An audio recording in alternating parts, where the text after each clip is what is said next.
Yang antar siapa nih? Aas. Sama siapa? Rahmat Majul.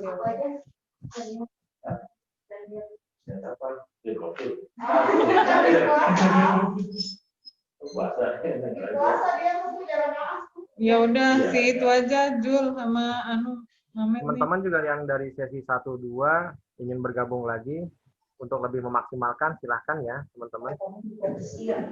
Kita bisa optimalkan ya. Baik, saya buka dulu teman-teman ya. Ini sudah jam 10 lebih. Bismillahirrahmanirrahim. Assalamualaikum warahmatullahi wabarakatuh. Selamat siang ya teman-teman semua. Beberapa ini bukan wajah baru bagi saya. Kita pernah ketemu di beberapa kesempatan ya, beberapa kegiatan. Untuk yang kita memang baru bertemu, salam kenal teman-teman. Ya, saya saat ini sedang berada di Kota Karawang, kebetulan masih belum di luar kota lagi.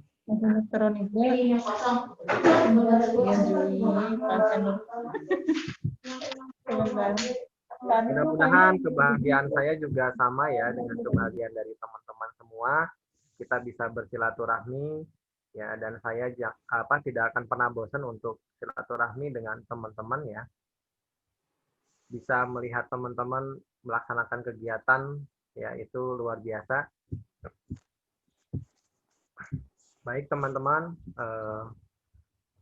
untuk efektivitas dari diskusi kita ya, saya memberikan kesempatan teman-teman untuk berdiskusi secara langsung.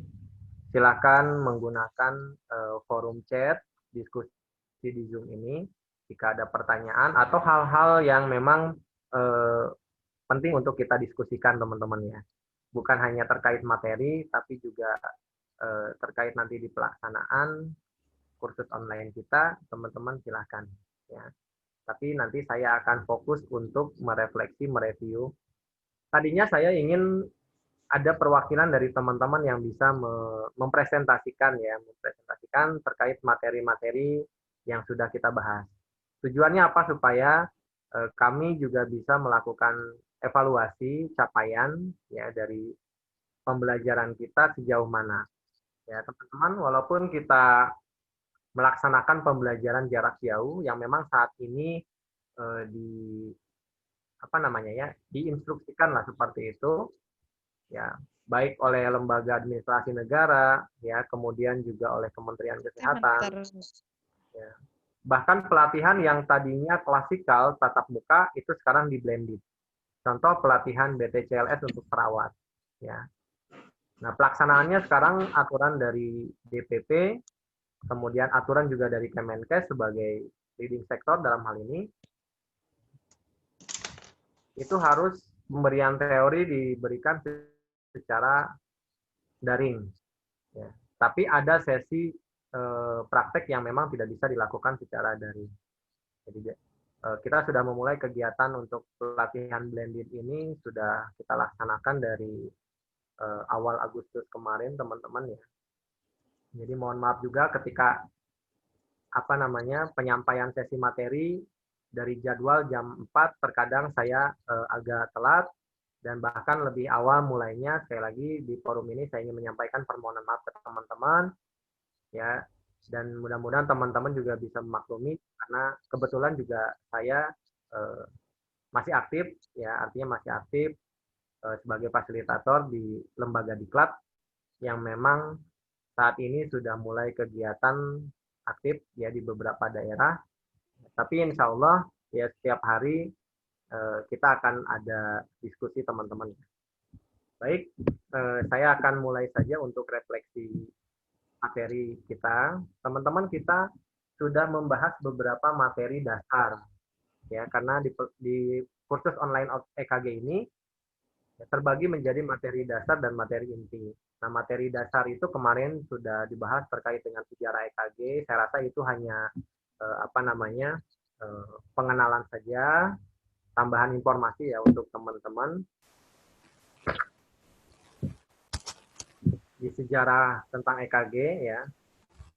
Mungkin beberapa teman-teman juga akhirnya baru tahu bahwa penemu EKG lahir dan besar sampai usia 10 tahun itu di Indonesia, tepatnya di Kota Semarang, Jawa Tengah. Walaupun bukan warga negara Indonesia. Kemudian materi selanjutnya yang sudah kita bahas adalah anatomi fisiologi sistem kardiovaskular dasar. Nah, ini juga yang harus teman-teman setidaknya kuasai ya ketika kita ingin memperdalam EKG. Sebetulnya EKG itu teman-teman kalau saya bilang ya, bukan kompetensi wajib untuk perawat, tapi saat ini ya, ini sudah melekat di kompetensi dasar. Walaupun memang belum diwajibkan secara kurikulum ya teman-teman. Gitu. Artinya apa? Di lapangan yang menjadi operator perekaman EKG itu adalah perawat. Paling banyak itu perawat. Dan teman-teman pasti menyadari hal ini. Ya. Yang melakukan perekaman EKG itu perawat. Nah, tapi perawat itu saat ini kompetensinya terbatas hanya sebagai operator perekam. Betul ya teman-teman ya? Jadi sebagai operator perekam. Kenapa? Karena memang secara keilmuan, ya, di pendidikan keperawatan itu belum dimasukkan ranah diagnostik sebagai kompetensi utama. Beda dengan profesi dokter. Nah, itulah kenapa teman-teman harus menempuh pendidikan non-formal untuk bisa menambahkan gap dari kompetensi tadi. Ya, jadi teman-teman bisa kok ya untuk memiliki kompetensi diagnostik dan nanti akan diakui. Karena saat ini kan harus dibuktikan dengan sertifikat kompetensi seperti itu teman-teman. Nah, itulah kenapa nanti teman-teman juga di kursus online EKG ini di akhir sesi itu nanti teman-teman juga akan mendapatkan sertifikat partisipan dari program kita. Baik teman-teman, di materi yang pertama kemarin sudah dibahas anatomi fisiologi jantung, itu saya rasa tidak terlalu sulit ya. Kenapa? Karena teman-teman pernah mendapatkan materi ini sebelumnya dan juga mungkin sudah sering mereview ya kalau yang teman-teman sering baca-baca, karena secara konsep ya untuk anatomi fisiologi dari dulu sampai sekarang itu tidak ada perubahan. Artinya anatomi fisiologi jantung ya seperti itu. Ya, yang terpenting teman-teman memahami bahwa jantung adalah sebagai organ praksi ejeksi. Ya, yang dipersarapi oleh sistem saraf otonom, ya, yang dipengaruhi oleh saraf parasimpatis dan simpatis. Karena jantung berespon terhadap fisiologi tubuh, teman-teman. Ketika kebutuhan metabolisme meningkat, maka disitulah jantung juga akan meningkatkan kerjanya. Seperti itu kira-kira secara simpel ya. Jantung itu bersifat otomatis dalam bekerja, jadi kita tidak memerintah jantung seperti contoh dengan instruksi ya, karena jantung akan berespon secara otomatis terhadap perubahan fisiologis di dalam tubuh kita.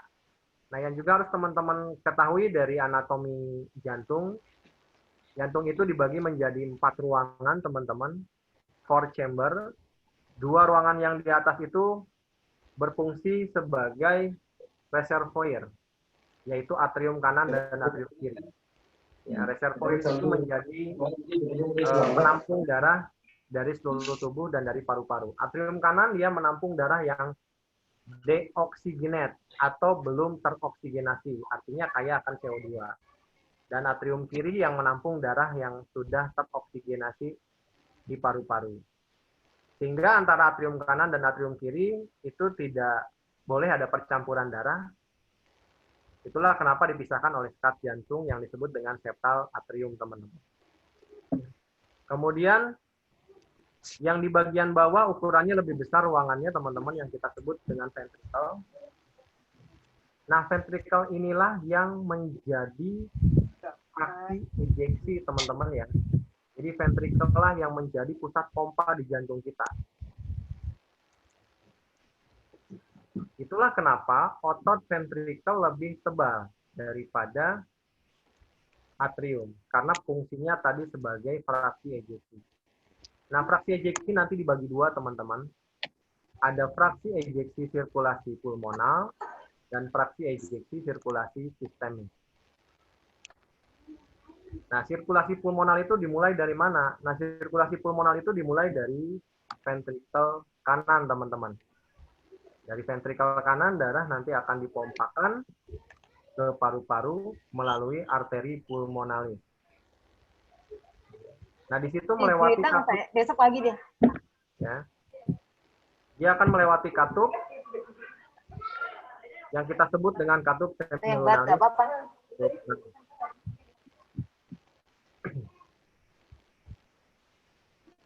Nah, kemudian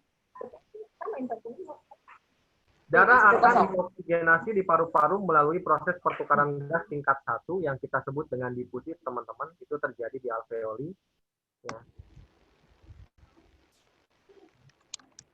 Nah, selanjutnya darah yang sudah teroksigenasi akan dialirkan ke jantung.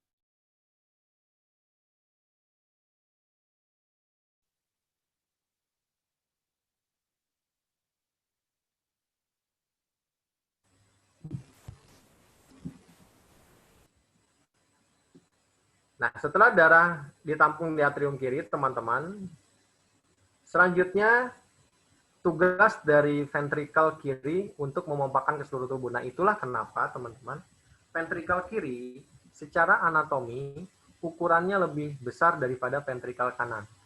Jalur kelistrikan di ventrikel kiri juga dibuat lebih daripada ventrikel kanan. Karena beban tugas ventrikel kiri lebih berat untuk memompa darah ke seluruh tubuh. Ya, kalau kita lihat jalur kelistrikan di ventrikel kanan hanya satu, yaitu right bundle branch, langsung bercabang ke serabut Purkinje. Tapi kalau di ventrikel kiri, left bundle branch itu bercabang menjadi left hemivasculus posterior dan anterior.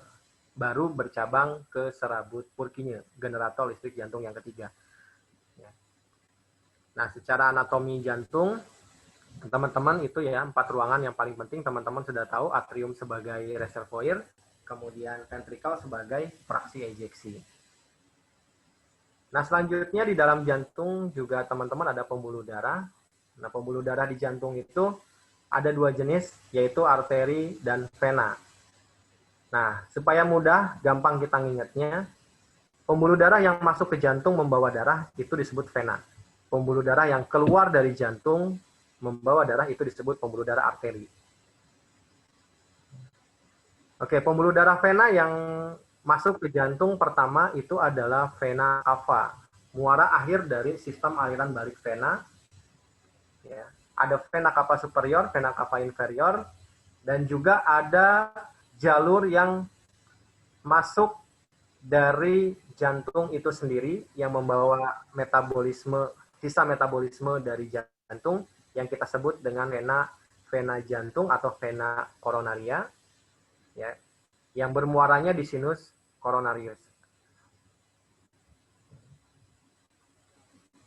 Nah, itu teman-teman adalah pembuluh darah vena yang masuk ke jantung, ya, ke atrium kanan. Kemudian pembuluh darah yang masuk ke atrium kiri itu disebut vena pulmonalis. Dia membawa darah yang kaya akan oksigen.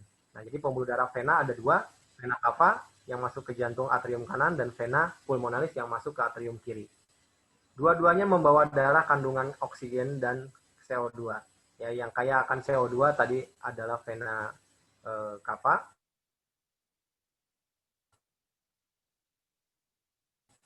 Ya, dan kaya akan oksigen. Pembuluh darah teman-teman yang pembuluh darah yang keluar dari jantung adalah dari ventrikel. Ventrikel kanan itu namanya arteri pulmonalis yang masuk ke paru-paru, dia membawa darah yang kaya akan CO2. Dan ventrikel kiri yang masuk ke seluruh tubuh ya teman-teman, itu namanya pembuluh darah great artery atau yang disebut dengan aorta. Itu darah yang kaya akan oksigen, artinya sudah teroksigenasi. Nah, itu untuk pembuluh darah yang ada di jantung. Selanjutnya yang harus juga teman-teman pahami adalah sistem elektrofisiologi jantung. Nah, di sini saya akan langsung jelaskan ya teman-teman.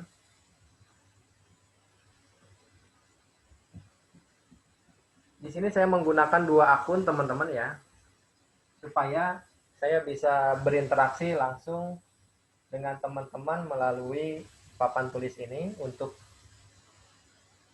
menjelaskan beberapa poin penting nanti ya dari materi-materi yang sudah kita bahas. Oke, selanjutnya saya ingin mereview bagaimana elektrofisiologi jantung secara simpel, secara mudah teman-teman ya. Nah, elektrofisiologi jantung itu kita awali dari sel pacemaker. Ya. Kalau saya gambar ini barat jantung teman-teman ya. Ini atrium kanan, ini atrium kiri, ini ventrikel kanan, ini ventrikel kiri. Jadi kalau jantung dari bagian depan, dari bagian frontal, kita melihat seperti ini. Karena nanti preview jantung itu bisa dilihat dari atas, bisa dilihat dari samping, bisa dilihat dari inferior, bawah. Ya. Cuman untuk memudahkan kita memahami fisiologi jantung, kita lihat jantung dari tampak depan ya teman-teman, dari bagian frontal atau dari daerah ventral. Sel pacemaker yang pertama ini yang sudah kita pelajari dan teman-teman saya rasa masih ingat, namanya adalah nodus sinus yang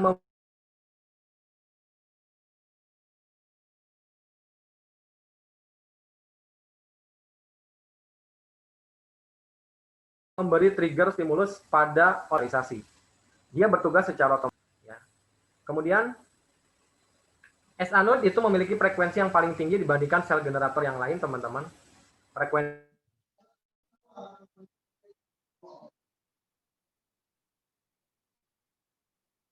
kali dalam 1 menit. Dan dia yang men-trigger normal pada orang dewasa antara 60 sampai 100 kali per menit. Ya. Nah, berarti S-anode pada anak-anak dan pada bayi itu frekuensinya dia lebih tinggi lagi.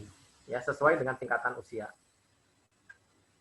S-anode akan menghantarkan listrik melalui berkas penghantar di atrium kanan dan atrium kiri, teman-teman. Ya. Ini namanya adalah traktus internodal. Dan ini adalah serabut Bachmann. Karena nanti ada kelainan konduksi jantung yang berhubungan dengan kegagalan hantaran listrik. Ya. Artinya listrik dari S-anode itu tidak nyampe maksimal ke AV-node ya, atau bahkan ke ventrikel kiri, ke atrium kiri. Nah, itu yang disebut dengan kegagalan hantaran listrik. Nah, nanti ada jenis aritmianya kita akan pelajari di materi berikutnya. Oke, kita sekarang belajar fisiologisnya dulu ya, teman-teman. Nah, setelah S-anode men-trigger atrium kanan dan atrium kiri untuk terjadi proses depolarisasi. Nah, proses depolarisasi inilah yang dibaca oleh alat EKG, teman-teman. Jadi alat EKG itu hanya merespon periode aktivitas depolarisasi dan repolarisasi dari jantung. Alat EKG akan menggambarkan gelombang P ketika atrium kanan dan atrium kiri berkontraksi. Ya. Oke, ini dulu yang harus teman-teman pahami. Nah, selanjutnya otot jantung akan kembali relaksasi, teman-teman. Nah, periode relaksasi atrium itu waktunya hampir bersamaan dengan aktivitas depolarisasi ventrikel yang listriknya itu di-trigger oleh nodus AV dan akan diteruskan ke serabut-serabut Purkinje. Jadi yang berperan di dalam kontraksi ventrikel, sekali lagi teman-teman, yang berperan di dalam kontraksi ventrikel itu adalah nodus AV dan serabut Purkinje. Jadi ada 2 generator yang membuat ventrikel itu berkontraksi. Beda dengan di atrium, hanya 1, yaitu nodus SA. Ya, itu dulu yang harus teman-teman pahami. Nah, mesin EKG, teman-teman, itu membaca vektor. Ini yang disebut dengan vektor. Jadi periode depolarisasi dan repolarisasi pada jantung dalam satu siklus atau satu periode jantung itu menghasilkan sebuah vektor listrik yang arahnya ke kiri bawah. Nah, seperti ini teman-teman. Arahnya ke kiri bawah. Nah, arah vektor listrik inilah yang direkam oleh alat EKG. Ketika sadapan EKG merekamnya satu arah terhadap vektor listrik jantung, maka hasil gambaran EKG-nya akan berupa defleksi positif pada masing-masing aktivitas depolarisasi dan repolarisasinya. Contoh, yang pertama depolarisasi atrium itu menghasilkan defleksi positif. Jadi gelombang P ke atas bentuknya. Kemudian yang kedua, repolarisasi atrium. Nah, repolarisasi atrium itu tidak terekam oleh alat EKG karena aktivitasnya kalah oleh kontraksi ventrikel, teman-teman. Ya.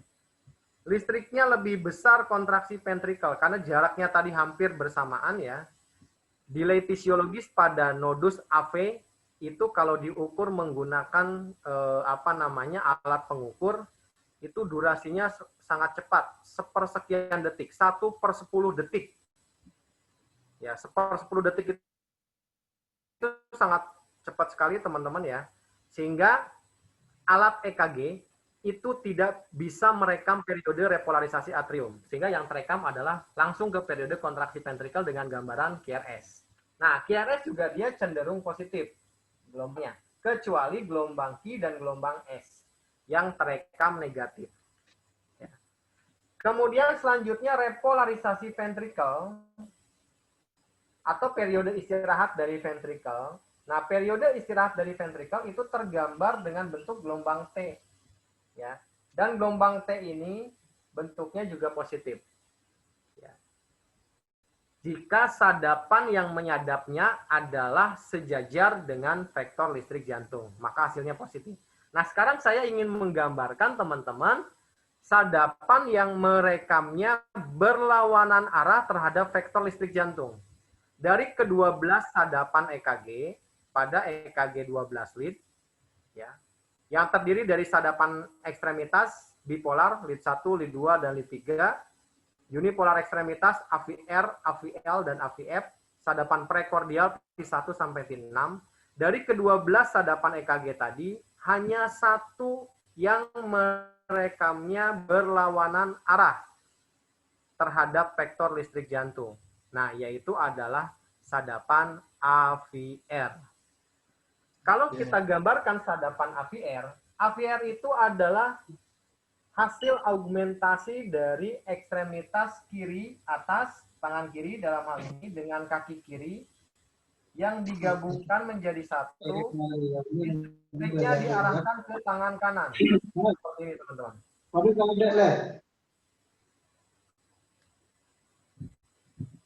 Nah, jika kita lihat arah perekaman dari AVR dengan arah vektor listrik jantung, ini mutlak berlawanan arah. Ya. Nah, karena dia berlawanan arah, defleksi gelombang EKG yang tergambar adalah negatif. Gelombang P-nya negatif, kompleks QRS-nya negatif, gelombang T-nya juga negatif. Ya, nah itu kemarin tuh ya nyambung dengan pertanyaannya dari Mas Timo ya. Jadi proses periode depolarisasi dan repolarisasi itu akan tergambar positif atau negatif tergantung dari arah sadapan dari masing-masing EKG tadi. Nah, itu akan saya bahas lengkap teman-teman ya nanti di materi berikutnya.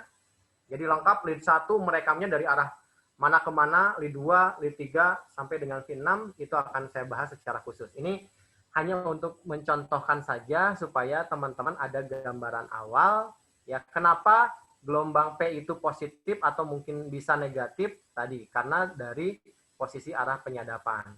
Ya, sehingga ini juga bisa menjadi indikator ketika nanti teman-teman salah meletakkan elektroda, salah memasang elektroda. Ya, yang di tangan kanan dipasang di tangan kiri ataupun sebaliknya. Ya. Nah, itu tentunya ketika teman-teman sudah memahami fisiologisnya, maka nanti teman-teman bisa mudah mengenali kondisi patologis. Oke, saya akan langsung ke pembahasan berikutnya, yaitu kalibrasi perekaman EKG, teman-teman ya. Saya akan perdalam lagi untuk kalibrasi perekaman EKG.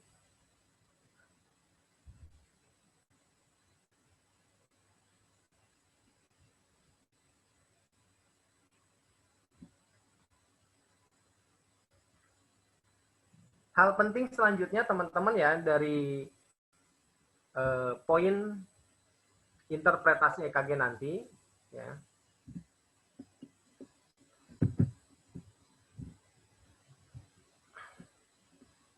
Teman-teman harus memahami kalibrasi di dalam perekaman EKG.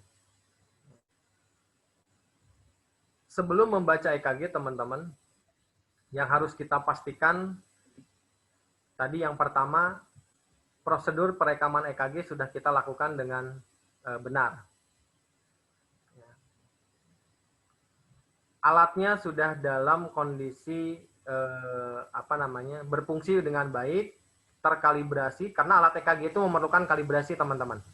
Standar kalibrasi ada menurut lama pemakaian, ada menurut jumlah pemakaian. Nanti teman-teman harus perhatikan ya, kapan waktunya alat ini dikalibrasi.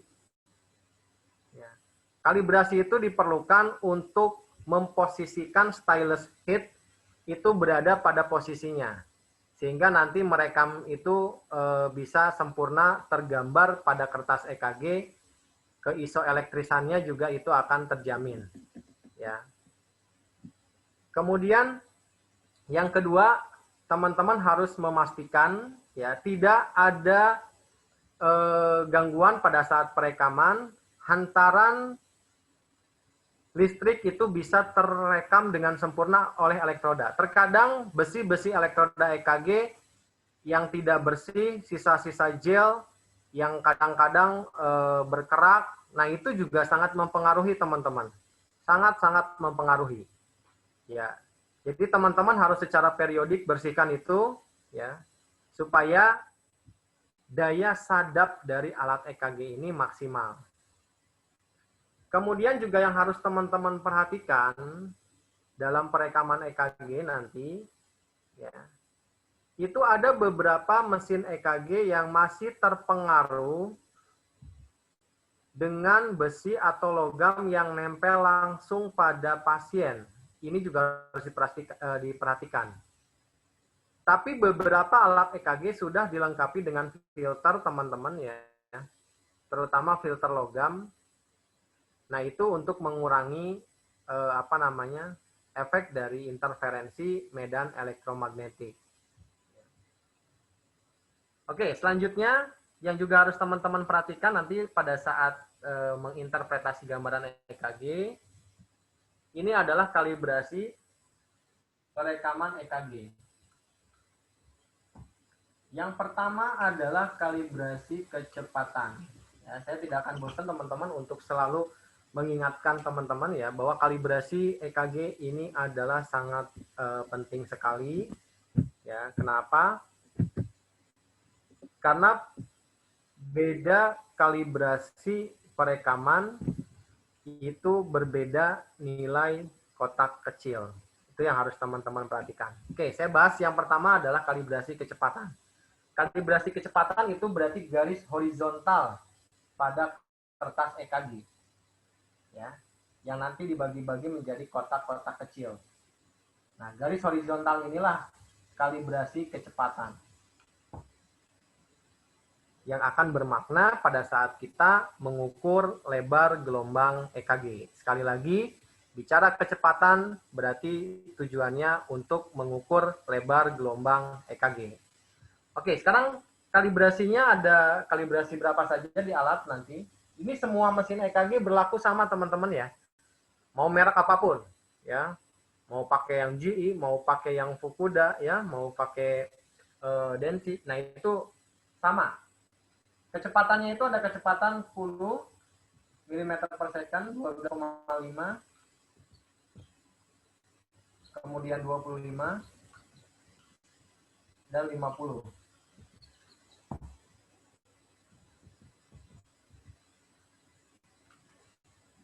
Selama ini teman-teman merekam EKG sering menggunakan mode otomatis, ya, karena mode otomatis itu paling praktis ya. Jika kita pasang elektroda, tunggu beberapa saat sampai gambaran EKG-nya smooth, kita print udah langsung untuk keluar 12 lead, bahkan sudah disertakan dengan interpretasi, bahkan sudah disertakan dengan hasil bacaannya. Nah, itu pakai mode otomatis. Mode otomatis itu berarti kecepatannya dibuat di 25. Karena itu standar kecepatan perekaman EKG internasional, teman-teman. Jadi teman-teman mau merekam EKG di Indonesia, di Arab Saudi, di Amerika, di mana aja, itu sama. Standar kecepatannya adalah 25. Nah, tapi ketika kita akan merekam dengan kecepatan yang lain, karena kebutuhan-kebutuhan khusus, ya itu juga sudah ada pertanyaan yang saya jawab di grup ya. Kapan kita harus merubah kecepatan perekaman EKG?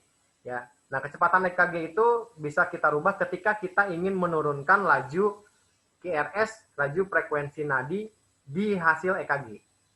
Ya. Tapi bukan berarti laju frekuensi denyut jantung pasien yang kita turunkan. Kalau itu menggunakan obat-obatan tentunya. Ya. Tapi kalau kita mau menurunkan laju, memperlambat laju QRS di hasil perekaman EKG, nah itu kecepatannya kita naikkan menjadi 50. Nanti denyut jantung yang terekam dari kecepatan 50 itu bisa setengahnya, teman-teman. Kalau denyut jantung pasien saat ini 130 kali per menit, ya, kita rekam dengan menggunakan kecepatan 50, nah itu hasilnya bisa setengahnya. Ya, hasilnya bisa setengahnya, yaitu sekitar 60 kali per menit. Tapi bukan berarti itu frekuensi QRS yang sebenarnya dari pasien ya. Itu yang harus teman-teman pahami. Itulah kenapa dari masing-masing kalibrasi kecepatan ini teman-teman harus mengetahui nilai setiap satu kotak kecilnya. Oke, sekarang kita bahas dari yang 10. Kalibrasi kecepatan 10 ini berarti nilai 1 mm-nya adalah 1/10 second. Ya. Yang 12,5 itu juga berarti 1 dibagi 12,5. Yang 25 berarti 1/25. Yang 50 berarti 1/50. Nah, nilai ini yang penting nanti untuk teman-teman selalu perhatikan ya. Kecepatan 10 memiliki nilai satu kotak kecil adalah 0,1. Ya, 0,1 second. Dan 12,5 ini berarti 1 dibagi 12,5, 0,08. Kemudian yang 25 berarti 0,04. Yang 50 berarti 0,02 second. Nah, nilai kalibrasi inilah yang wajib harus teman-teman pahami. Ya, sekali lagi teman-teman harus selalu mengingat nilai kalibrasi ini, kecepatan ini. Nah, sekarang contoh ya, langsung contoh bagaimana aplikasinya dari kalibrasi ini. Ini contoh gambaran EKG-nya seperti ini, teman-teman ya. Ini contoh. Ini gelombang P, Q-nya tidak ada, ini R, ini S kecil, ya, dan ini gelombang T. Nah, untuk kompleks QRS, teman-teman, nanti kita lihat di masing-masing sadapan, itu munculnya tidak selalu lengkap. Bisa saja gelombang Q-nya tidak ada, atau mungkin R-nya yang tidak ada, atau mungkin S-nya tidak ada. Dan itu normal. Karena kompleks QRS mengikuti arah sadapan. Ya, semakin mendekati vektor listrik jantung, maka semakin positif. Artinya gelombang R-nya yang tinggi.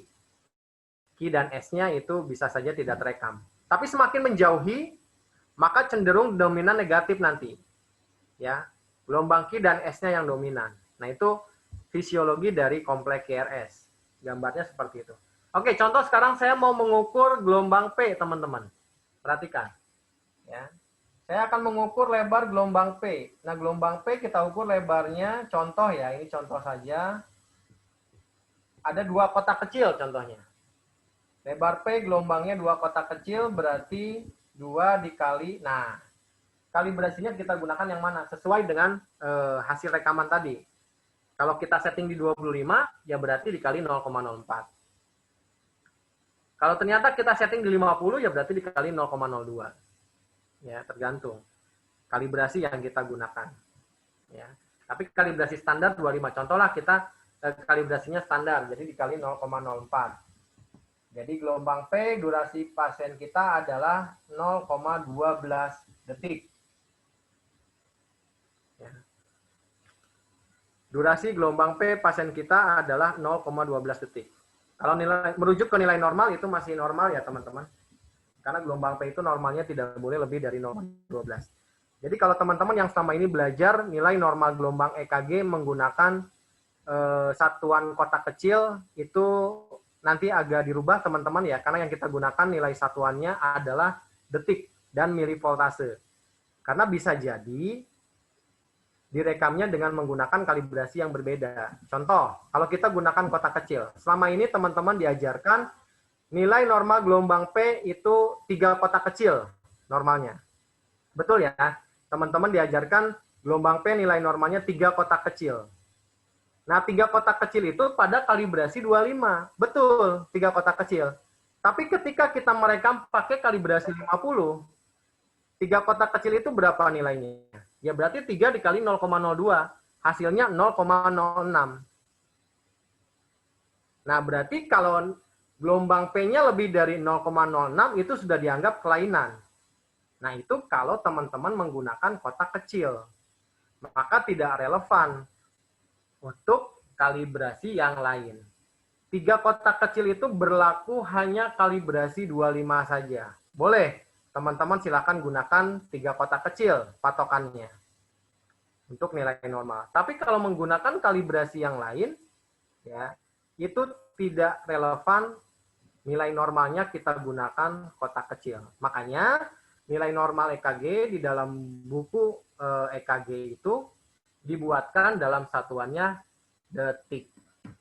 Ya. Oke, mudah-mudahan bisa dipahami ya sampai di sini. Oke, nanti untuk pertanyaan saya respon terakhir saja teman-teman ya. Jadi saya lanjut dulu. Nah, ini adalah untuk kalibrasi kecepatan ya. Jadi yang harus teman-teman perhatikan sebelum membaca EKG ya. Tadi adalah selain gelombangnya harus EKG-nya terekam dengan smooth, tidak artefak, bergerigi, kadang-kadang hitam gelombang EKG-nya. Nah, itu tidak bisa diinterpretasi teman-teman, harus diulang. Ya. Kemudian perhatikan kalibrasi. Oke, sekarang kalibrasi yang kedua adalah kalibrasi amplitudo.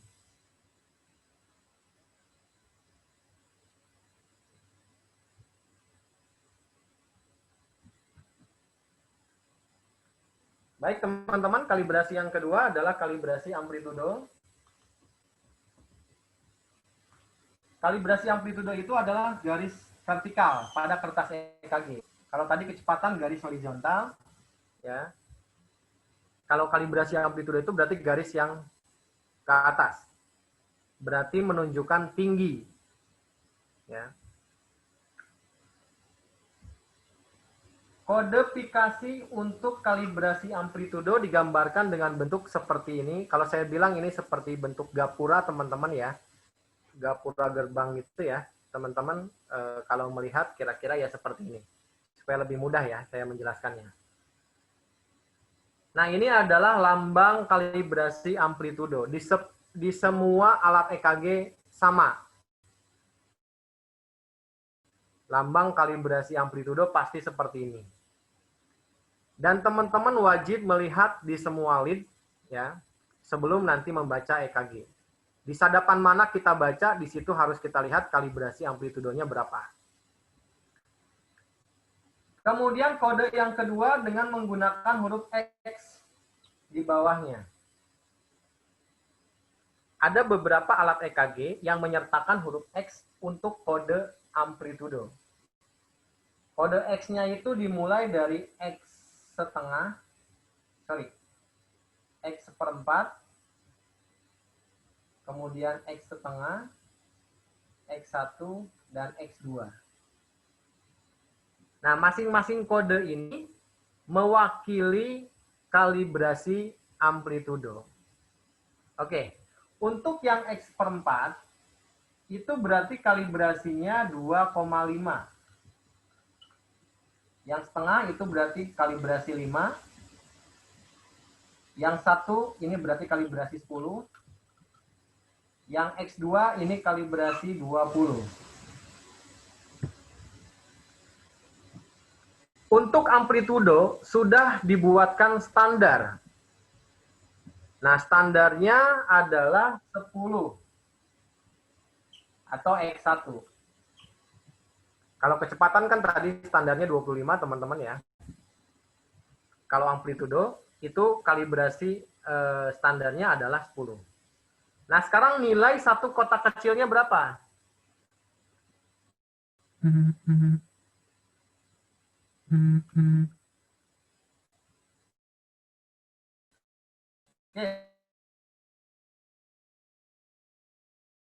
Nilainya untuk masing-masing 1,5 langsung saja ya, 0,4.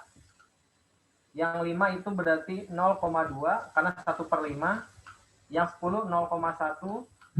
Yang 20 adalah 0,05. Oke. Nah, ini nilai satu kotak kecil untuk tinggi pada masing-masing kalibrasi amplitudo. Jadi berbeda-beda teman-teman ya. Itu yang harus teman-teman perhatikan. Oke, sekarang kita coba hitung dengan menggunakan kalibrasi amplitudo ini ya. Kita latihan. Nah, ini gelombang EKG. Ya. Seperti ini. Sekarang kita hitung tinggi. Kalau tadi kita hitung lebar, sekarang kita hitung tinggi atau kedalaman. Ya. Untuk menghitung tinggi gelombang EKG, teman-teman wajib membuatkan garis isoelektris pada masing-masing sadapan. Garis isoelektris itu kita gambar dengan menggunakan penggaris, teman-teman. Ya. Jadi di masing-masing sadapan, teman-teman silakan buat dulu garis isoelektris. Supaya titik awal kita menghitung tinggi gelombang itu tidak salah. Ya. Contoh, saya mau menghitung tinggi gelombang P. Berarti dari garis dasar gelombang ini sampai ke puncak tertinggi, ini ya, itu berapa kotak kecil tingginya? Contoh, tingginya ada 1 kotak kecil. Berarti tinggi P sama dengan 1 kotak kecil dikali. Nah, kalibrasinya lihat, nilainya berapa? Contohnya di sini X setengah. Contoh. Nah, berarti X setengah ini kita lihat nilainya mana? 0,2. Berarti tinggi P1 dikali 0,2. Jadi nilainya 0,2 milivoltase. Itu contoh ya teman-teman ya. Oke, kalau merujuk ke nilai normal dari tinggi gelombang P, maka ini masih kategori dalam batas normal. Karena gelombang P itu normalnya maksimal 0,3 milivolt. Ya, artinya masih dalam batas normal. Oke, teman-teman, ini adalah kalibrasi amplitudo. Ya, kalibrasi amplitudo. Oke, saya lanjut dulu supaya bisa cepat ya. Nah, demikian halnya dengan kalibrasi yang lain, teman-teman. Silakan dilihat. Ya, dia kalibrasinya X berapa? Hitung saja gapuranya. Kalau gapuranya ini tingginya 10, berarti kalibrasinya 10. Kalau gapura ini tingginya 5, berarti yang 5. Kalau gapura ini tingginya 2,5 kotak kecil, berarti yang 2,5. Kalau gapura ini tingginya 20, berarti kalibrasinya yang 20. Baru kita lihat nilai kalibrasinya berapa. 1 kotak kecilnya berapa. Oke ya. Jadi itu sebetulnya simpel teman-teman ya. Jadi kalibrasi EKG itu hanya ada 2. Kecepatan dan amplitudo. Kecepatan untuk mengukur lebar gelombang EKG, dan amplitudo untuk mengukur tinggi gelombang EKG. Nah, kalibrasi kecepatan berlaku di semua lead. Jadi lead 1 sampai lead 6, kalau kecepatan awal 25, ya berarti sampai terakhir lead 25. Tapi kalau amplitudo itu berlaku per satu lead, per satu sadapan. Jadi teman-teman untuk melihat amplitudo itu di masing-masing sadapan harus kita lihat. Karena bisa saja dalam satu perekaman, ya direkam dengan menggunakan dua amplitudo itu bisa. Ya, karena mesinnya otomatis membuat seperti itu. Sehingga teman-teman harus perhatikan pada saat kita interpretasi nanti untuk kalibrasinya. Oke, teman-teman, itu saya rasa sekilas untuk penjelasan review dari kalibrasi EKG, karena ini menjadi poin yang penting sekali teman-teman ketika kita membaca EKG, ya kita wajib harus menguasai kalibrasi, itu wajib teman-teman, ya. Tanpa memahami kalibrasi kita bisa salah nanti dalam mengukur gelombang EKG pasien. Ya, silahkan diperdalam lagi teman-teman. Nah, ini saya mau merespon pertanyaan karena waktu kita tinggal 5 menit lagi di sesi Zoom ini ya. Ini ada pertanyaan. Assalamualaikum, waalaikumsalam, dari Mas Timu. Terkait EKG sinus ya, apakah menjadi patokannya itu gelombang P-nya positif atau bagaimana? Oke, saya langsung respon aja. Syarat suatu EKG dikatakan positif, itu rasionya harus 1:1. Artinya rasio PQRST itu harus 1:1. Nah, seperti ini.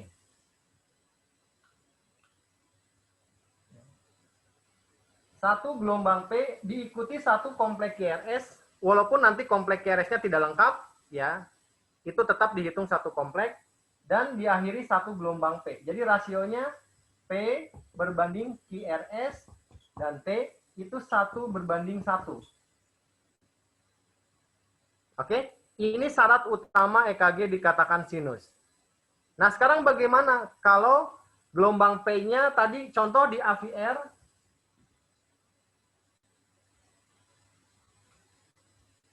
nah, gelombang P-nya negatif. Selama gelombang P muncul mengawali kompleks RS dan T, ya, walaupun di APR gambarnya negatif, itu iramanya tetap dikatakan sinus. Ya. Kecuali selain di lead AVR, kita menemukan ada gelombang P terbalik, ya, atau bahkan gelombang P tidak muncul, tidak mengawali kompleks QRS dan T-nya, atau gelombang P-nya bisa muncul setelah QRS. Nah, itu berarti kategorinya sudah bukan sinus, teman-teman. Ya. Nah, itu sudah termasuk jenis disritmia atau aritmia. Nah, aritmianya yang berasal dari kelainan atrium. Ya. Nanti beberapa contoh akan kita bahas di materi aritmia ya. Ada atrial flutter, ada atrial fibrilasi, ada multivokal atrial takikardi, ada beberapa kelainan atrium yang lain nanti. Termasuk dengan aritmia junksional. Nah, aritmia junksional itu nanti teman-teman gelombang P-nya bisa muncul sesukanya. Kadang dia muncul setelah periode QRS, bahkan gelombang P bisa muncul di dalam kompleks QRS. Nah, itu irama junksional. Ya, irama junksional itu seperti itu. Karena gelombang P-nya tidak terstimulus oleh nodus SA. Seperti itu. Jadi, impuls listriknya berasal bukan dari nodus SA atau SA0. Oke. Itu akan dibahas lebih dalam di bab aritmia nanti ya Mas Timu. Jadi sementara ini ya bahwa gelombang EKG dikatakan sinus itu mutlak rasionya harus 1:1. Ketika teman-teman tidak menemukan gelombang P dalam rekaman EKG pasien di semua lead, karena kalau gelombang P masih muncul hanya di satu lead, itu tetap dianggap sinus ketika rasionya 1:1. Karena bisa jadi voltasenya di sadapan yang lain rendah. Nah, caranya memunculkan gelombang P, teman-teman naikkan kalibrasi amplitudonya menjadi maksimal sampai di 20. Ya.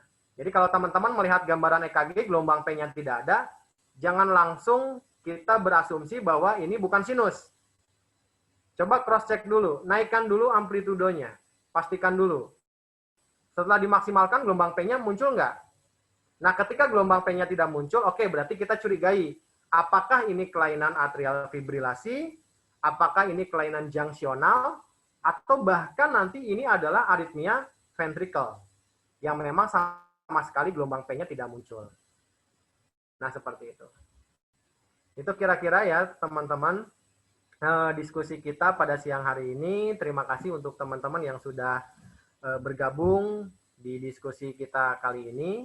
Ya, di sesi yang ketiga, untuk teman-teman juga yang belum bisa ikut bergabung, ya, mudah-mudahan di sesi Zoom berikutnya bisa, karena di sesi Zoom kita kali ini kita belum membahas kasus-kasus EKG, ya, jadi kita hanya merefleksi materi-materi yang sudah disampaikan di hari-hari sebelumnya.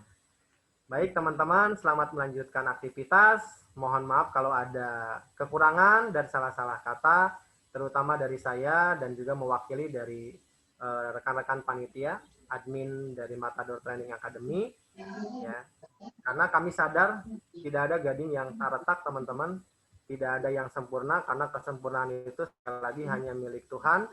Mudah-mudahan sesi pembelajaran online ini tidak mengurangi esensi dari pembelajaran kita.